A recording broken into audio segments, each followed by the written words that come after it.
and welcome to Rolling with Two. I'm Will, and with me as always is the ruler of this realm, Sarah. And today we're doing a two-player perspective and accessibility for Majesty for the Realm. Yes. Sarah, tell us a bit about this game. Majesty for the Realm is a card drafting game where you recruit various citizens to perform jobs that generate gold for your kingdom. Some characters synergize better with others, opening many paths to victory. Whoever has the most wealth at the end of the game wins. All right, Will, so how does the game change for two players? So in setup, there are going to be level 1 and level 2 cards. All the player counts will use a different number of level 1 cards. Yes. And those are the ones that get put out first. Then you play with all level 2 cards. Yep. So that's the only change that I can think of. That is true.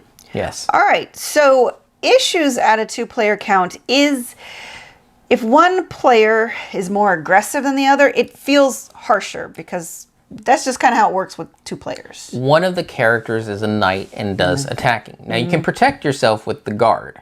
Yes. But if someone's not paying attention and gets swamped by knights by the other player, yeah, it feels really bad sending villager after villager to the infirmary. Yeah, and the thing is it's hard to catch up once you're behind, and it just feels really starkly different. I mean, it feels, I don't know, worse. Yes. In a two-player game. Feels very aggressive. Thank you. Yes. Now, what it does well at the two-player count is it plays super fast because this is turn-based game. You draw a card, the next player draws a card. And if you only have two players, whew, that goes real fast. Sometimes you have to stop and keep track of, because you're only going to play 12 rounds, because you're only going to get 12 cards. You get to that 10th card and you're like, oh, I only have 2 more options. And that's it. Yes. It's very deceiving in how quick this game is. Yes, very much. You're like, so wait, what round is this? And you're like, there's 10 cards, so 2 rounds left? Damn it. Yeah, because there's no round tracker. Dang you it. just count how many villagers you have, and that's what round it is. Yes.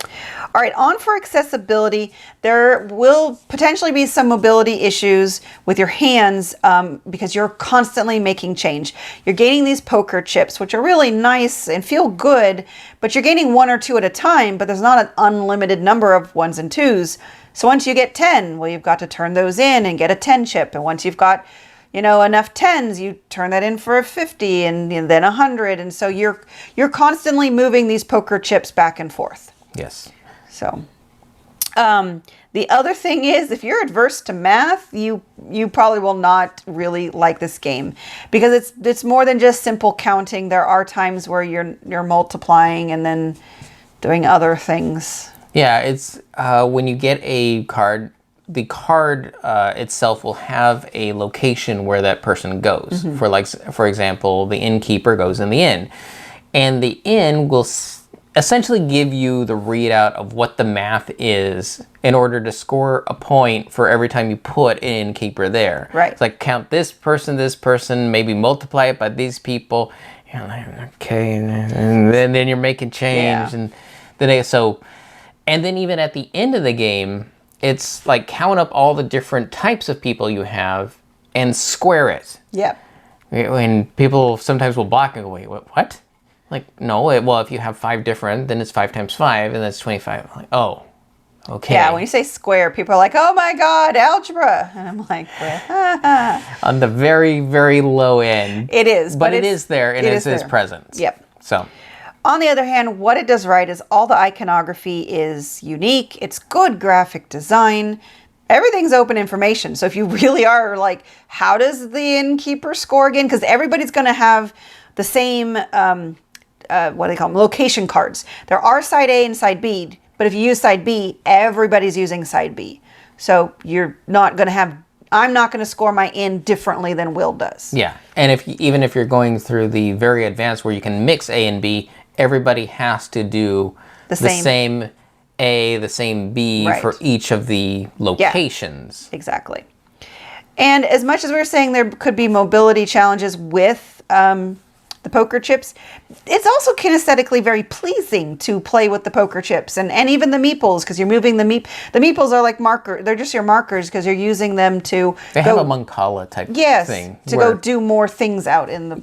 Yeah, if I want the third card, I have to drop a meeple on the first card and second card before I grab the third. And if someone else takes one of those cards with meeples, now they've got meeples. Yes. So, yeah. That's everything. Yeah, and there's no bot. No nanobot to get in the way. No confusion there. Yep. All right, for 2 players, would you recommend? I'd say mostly yes. I think as long as you don't have someone who's like really aggressive and another person who's not, I think most people are going to enjoy this at the 2-player count. Yeah, this is a light game. However, if you have a very aggressive player or one that's trying to math the game out, that in itself could make the game unfun. Yeah, that's true. There's math. You're not supposed to do it perfectly. Yeah. So, yeah. So you have to come at it with the right spirit to have fun. Otherwise, you can, or if you're both really aggressive, then who knows? Maybe that's fun for you. So, yeah. Accessibility. I think, again, mostly yes. Again, the math and the kinesthetic could be a challenge, but it also could be enjoyable. It could fit with you. Yes. That's going to be all personal preference. Yes. And it's just good to be aware of what's involved. Agreed. All right. And Sarah, when it comes to Majesty for the realm, Yes. at the end of the game, do you feel like the Majesty that is for this realm? I feel mostly more like the accountant. Accountant for the realm. Yeah, that's it. I can see that. I'd still play that.